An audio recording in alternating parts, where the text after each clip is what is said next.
Have you ever noticed someone looking directly at you, only to glance away the moment your eyes meet theirs? Maybe you've wondered if they were hiding something, if they disliked you, if you somehow made them uncomfortable. But what if that tiny moment, that brief break in eye contact, has far less to do with you and far more to do with how the human brain protects itself? Because for some people, holding another person's gaze feels almost like standing too close to a fire. Not painful, just intensely alive. And once you understand why, you'll never interpret wandering eyes the same way again. Problem Deep Dive. Eye contact seems simple. Two people look at each other, nothing more. Yet your brain treats it as one of the most emotionally significant events in everyday life. Think about the last time someone held your gaze for several seconds. You probably felt something: comfort, curiosity, tension, awkwardness, maybe even attraction. That's because eye contact is never just visual, it is social information. The brain constantly asks, are they safe? Do they accept me? Am I being judged? Most of these questions happen below conscious awareness. You don't choose them, your nervous system does. This is why some people instinctively look away after only a second, not because they're rude, not because they are dishonest, because their brain is processing far more information than you can see. Behavioral psychologists describe this as social evaluation sensitivity. Some nervous systems react more strongly to signals of being observed. A simple glance becomes an emotional event. Imagine sitting across from your manager during a performance review, or meeting someone you secretly admire, or introducing yourself to strangers. Your words may stay calm, but your eyes begin searching for escape. Not because you want to disconnect, because your brain quietly starts calculating risk. And here's the strange part. The more you worry about making a good impression, the harder it often becomes to hold eye contact. That creates a cycle many people never recognize. But why would evolution design something like this? The answer begins much deeper than confidence. Reframe. Here's something worth remembering. Difficulty maintaining eye contact is not evidence that you're broken. It's often evidence that your brain learned to become highly attentive. Personality researchers often describe people with high sensitivity as individuals whose nervous systems process social information more deeply. Your brain notices facial expressions, tiny pauses, subtle changes in tone, micro reactions that others completely miss. That's an advantage, but every advantage carries a cost. The same sensitivity that helps you read emotions can also make direct eye contact feel mentally demanding. Think of it like having a microphone with the volume turned up higher than everyone else's.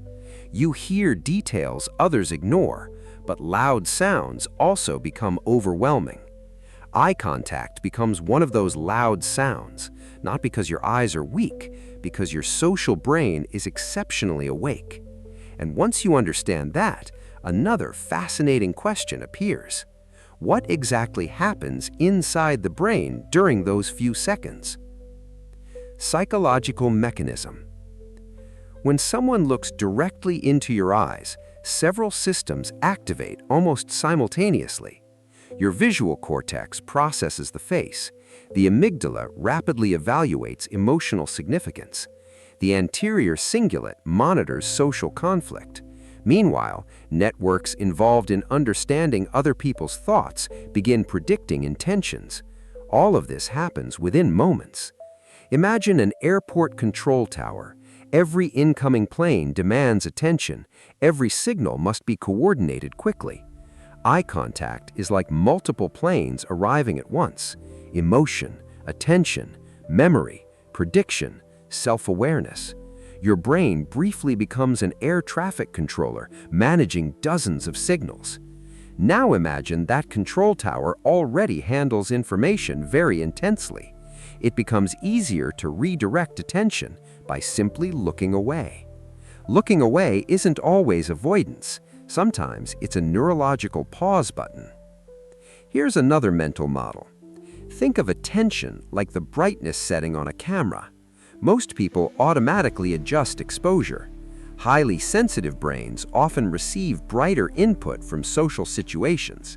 Eye contact turns the brightness almost all the way up. Looking away lowers the exposure, giving the nervous system time to organize what it has already received. Neuroscience also suggests that direct gaze increases physiological arousal. Heart rate can rise, skin conductance changes, awareness of yourself becomes stronger. This isn't necessarily fear, it's activation. And the brain constantly balances activation with regulation. Sometimes regulation simply means breaking eye contact for a moment. Understanding this changes everything, because the goal is no longer forcing yourself to stare longer. The goal becomes teaching your nervous system that connection is safe. But how? Practical framework. 1. Shift your attention outward. Instead of asking, "How am I being perceived?" ask, "What is this person trying to communicate?" This works because attention is limited. Cognitive psychology shows that focusing externally reduces excessive self-monitoring. For example, during a conversation with a coworker, notice the rhythm of their speech rather than monitoring whether you're making enough eye contact. Your brain has fewer resources available for anxious self-evaluation. 2. Use natural eye contact instead of constant eye contact. Many people believe confidence means never looking away. It doesn't. Healthy conversations naturally include brief breaks. Looking aside while thinking actually helps working memory organize information. Imagine explaining a complex idea. You glance upward while searching for the right words, then return your gaze. That feels natural because your brain temporarily redirected visual resources towards thinking. Confidence isn't freezing your eyes, it's returning. And every time you return, your brain quietly learns, "I can stay here." Not perfectly, just a little longer than before. Quiet, empowering close. The next time someone meets your eyes and then looks away, try resisting the urge to judge the moment. You don't know what conversation is happening inside their nervous system. Maybe they're overwhelmed. Maybe they're thoughtful. Maybe they're simply human. And if you're the one who finds eye contact difficult, remember this: your eyes are not measuring your worth. They're reflecting the incredible complexity of a brain designed to notice, protect, and connect. Connection has never depended on never looking away. It depends on having the courage to look back. And perhaps that's the quiet truth hidden in every fleeting glance. Not every broken gaze is distance. Sometimes it's simply the brain taking one small breath before reaching out to another human being.